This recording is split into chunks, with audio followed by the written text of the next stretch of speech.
Headlines brought to you by Chitale बंधू।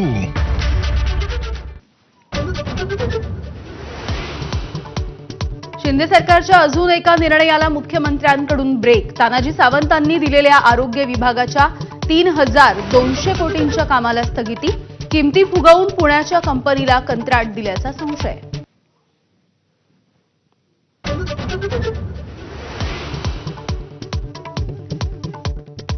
ठाकरेंच्या शिवसेनेच्या आमदारांच्या नंतर आज खासदारांची मातोश्रीवरती बैठक। पक्षाची रणनीती आणि संघटना मजबूत करण्याविषयी चर्चा होणार।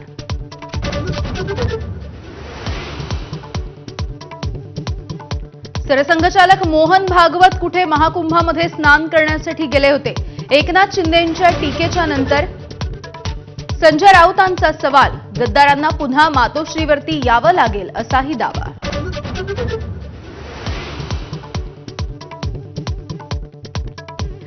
कृषी मंत्री माणिकराव कोकाटे यांच्या अडचणी वाढण्याची शक्यता। शिक्षेला स्थगिती न देण्याच्या मागणीसाठी आणखी एक अर्ज दाखल।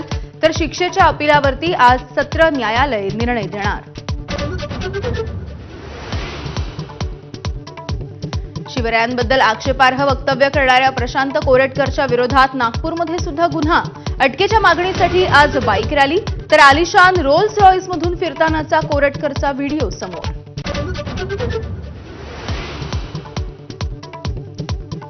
स्वारगेट एसटी बस बलात्कार प्रकरणामधला आरोपी दत्ता गाडेला 12 मार्चपर्यंत पोलीस कोठडी। आरोपीवरती 6 गुन्हे दाखल असल्याची पोलिसांची माहिती। मध्यरात्री शिरूरमधून झाली होती अटक।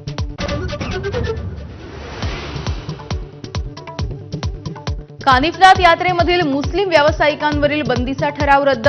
पाथर्डी पंचायत समितीचे गटविकास अधिकाऱ्यांनी वरिष्ठांना पाठवला चौकशी अहवाल।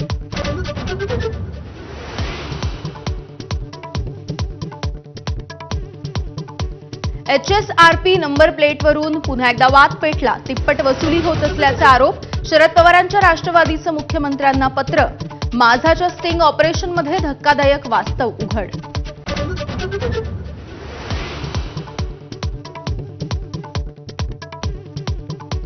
मुंबईत CSMTमध्ये फलाट विस्तारीकरणासाठी 15 तासांचा विशेष ब्लॉक। तर ग्रँट रोड जवळ गर्डरच्या कामासाठी 13 तासांचा जम्बो ब्लॉक। अनेक लोकल आणि एक्सप्रेसच्या वेळापत्रकावरती परिणाम।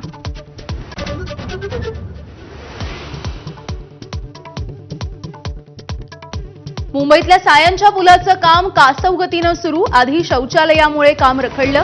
आता विजेच्या तारा आणि BMCने लीजवरती दिलेल्या भूखंडामुळे कामात अडथळे। मुंबई विद्यापीठाच्या पदवी प्रमाणपत्रावरील लोगोमध्ये मुंबईचं नावच चुकवलं। स्पेलिंग चुकलेली प्रमाणपत्र काही महाविद्यालयांकडून माघारी।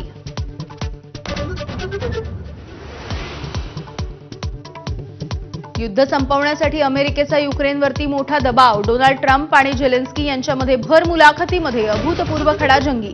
युद्ध थांबवा अन्यथा अमेरिकेचा पाठिंबा विसरा असंही सुनावलं।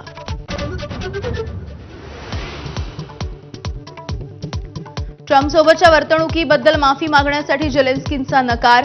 तर रशियाकडून ट्रम्प आणि उपाध्यक्ष वान्स यांच्या संयमाचं चमत्कार असं वर्णन।